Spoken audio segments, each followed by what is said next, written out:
નમસ્કાર, હું છું સાવન ઝાલરિયા. એશિયાના સૌથી જૂના અખબાર મુંબઈ સમાચારના ડિજિટલ પ્લેટફોર્મ પર આપનું સ્વાગત છે. તો જોઈએ આજની મુખ્ય અપડેટ. કોલકાતામાં મહિલા ડોક્ટર સાથે બળાત્કાર અને હત્યાના મામલે દેશભરમાં વિરોધ પ્રદર્શનો યથાવત. સીબીઆઈને આરોપી સંજય રોયની પોલીગ્રાફી ટેસ્ટ કરવાની મંજૂરી મળી. કેન્દ્રીય આરોગ્ય મંત્રાલયે તમામ કેન્દ્રીય સરકારી હોસ્પિટલોમાં સુરક્ષાકર્મીઓની તૈનાતીમાં 25% વધારો કર્યો. આજે મંગળવારે વહેલી સવારે જમ્મુ કાશ્મીરના બારામુલ્લા અને કુપવાડામાં ભૂકંપના આંચકા અનુભવાયા. રિક્ટર સ્કેલ પર ભૂકંપની તીવ્રતા 4.9 માપવામાં આવી. જાનમાલને નુકસાનના કોઈ અહેવાલ નહીં. જમ્મુ કાશ્મીરના ઉધમપુરમાં આતંકવાદી વિરુદ્ધ અભિયાન દરમિયાન સીઆરપીએફના એક ઇન્સ્પેક્ટર શહીદ. ઘટના સ્થળે વધુ સુરક્ષા દળો મોકલવામાં આવ્યા.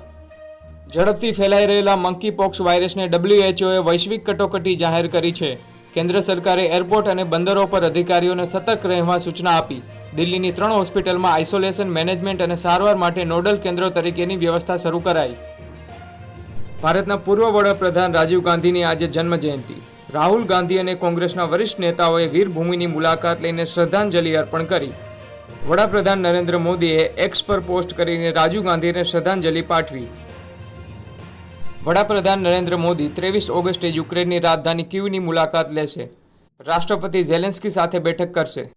અધિકારીઓના જણાવ્યા મુજબ યુક્રેન સંકટનો શાંતિપૂર્ણ અંત લાવવા માટે ભારત મહત્વનું યોગદાન આપવા માટે તૈયાર.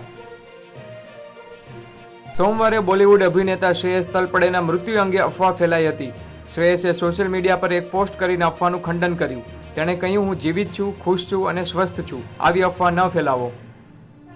રાજકોટ ગોંડલ નેશનલ હાઈવે પર આજે વહેલી સવારે સ્વિફ્ટ કાર અને બોલેરો કાર સામસામે અથડાતા અકસ્માત સર્જાયો.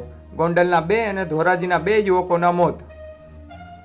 પુણેના ચકચારી પોર્શ હિટ એન્ડ રન કેસના આરોપીના બ્લડ સેમ્પલની અદલાબદલી કરવાના કેસમાં 2 શખ્સોની ધરપકડ. બંને આરોપીઓને આજે રિમાન્ડ માટે કોર્ટમાં રજૂ કરવામાં આવશે.